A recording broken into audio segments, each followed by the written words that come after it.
നന്നായി. ആ ഞാനിപ്പോ എത്തിയുള്ളൂ. സ്ഥാനാർത്ഥിന്റെ കൂടെ വീട് കയറാൻ പോയതന്നെ.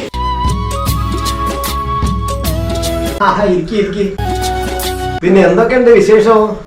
സ്വന്തക്കല്ലേ? സുഖം. പിന്നെ പെൻഷൻ പൈസ അപ്പൊ നാളെ നിങ്ങളോട് ഞാനൊരു പൈസ വായ്പ വാങ്ങിയല്ലോ, അത് തരാന്ന് വിചാരിച്ച അങ്ങനെ വന്നതാ.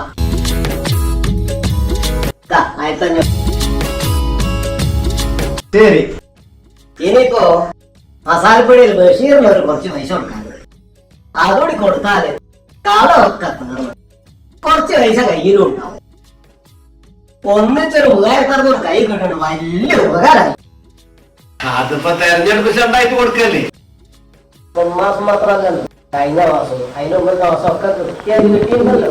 8 മാസം കുടിശ്ശികയല്ലോ. ഇനിയിപ്പോ അതിന് കുടിശ്ശികയൊന്നുമില്ല, ഒന്നിച്ച് 3600 തന്നില്ലേ?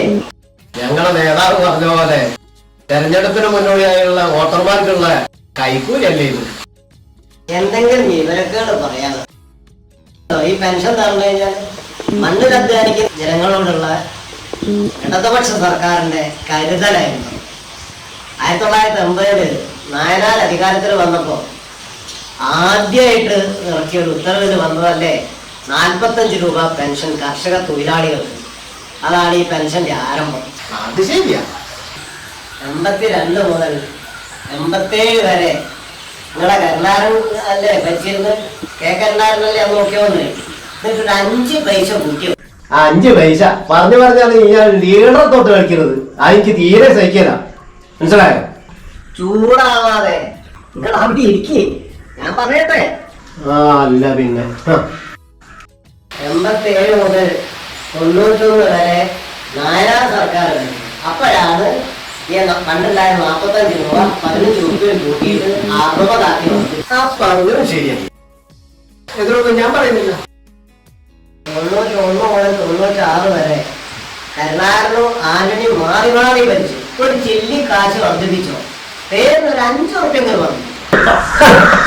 5 ഉറുപ്പ്യ? നിങ്ങൾ കുറെ നേരമായി പെൻഷൻ കൊണ്ട് കളിക്കുന്നു. ഞാൻ ഉള്ളതല്ലേ പറഞ്ഞിട്ടുള്ളൂ, അതിനെന്താ ചൂടാകുന്നത്?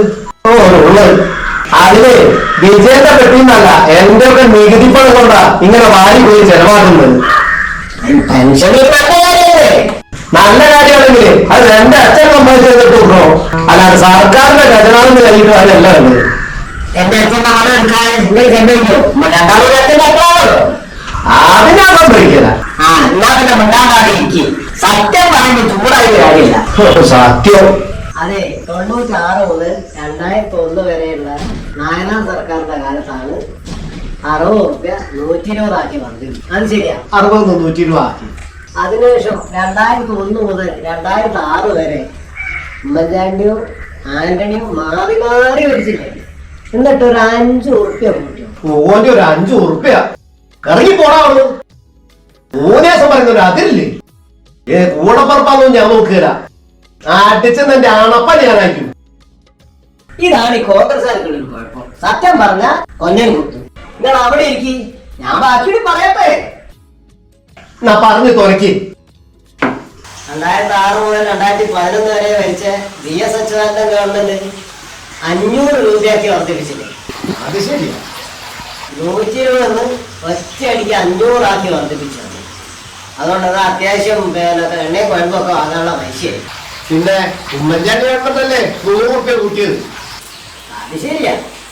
87 ആരംഭിച്ച പദ്ധതി 10-29 കൊല്ലം കഴിയേണ്ടി വന്നു UDF ഗവൺമെന്റിന് 100 ഉറുപ്പ്യ ഉണ്ടായി. അതല്ലേ ഇപ്പൊ വലിയ മെഗോടുകൂടി പറയുന്നത്. വർദ്ധിപ്പിച്ച 100 രൂപ ആർക്കെങ്കിലും കൊടുത്തോ?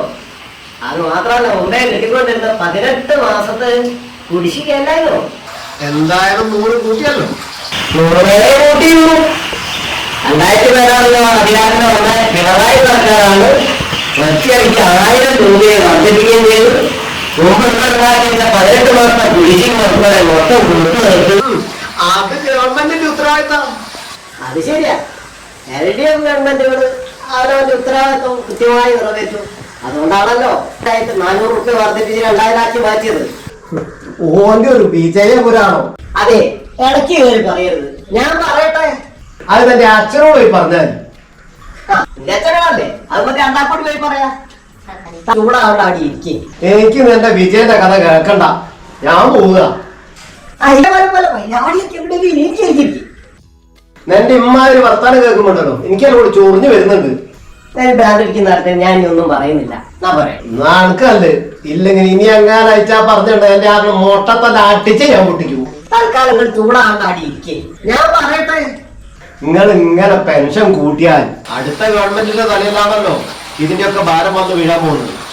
അതിനിപ്പോ എന്താ, അടുത്ത ഗവൺമെന്റ് ആ ഉത്തരവാദിത്തം ഏറ്റെടുത്തോളൂ. ഞങ്ങൾ അധികാരത്തിൽ വരുമ്പോ ഞങ്ങളുടെ തലയിലല്ലേ അതിന്റെ ഭാരം വരിക. അത് നിങ്ങൾ വരുന്നല്ലോ. വരില്ലേ? ഈ വീഡിയോ നിങ്ങൾക്ക് ഇഷ്ടമായെങ്കിൽ ലൈക്ക് ചെയ്യുക, ഷെയർ ചെയ്യുക. ഇതുപോലുള്ള കൂടുതൽ വീഡിയോകൾക്കായി ചാനൽ സബ്സ്ക്രൈബ് ചെയ്യുക. നന്ദി, നമസ്കാരം.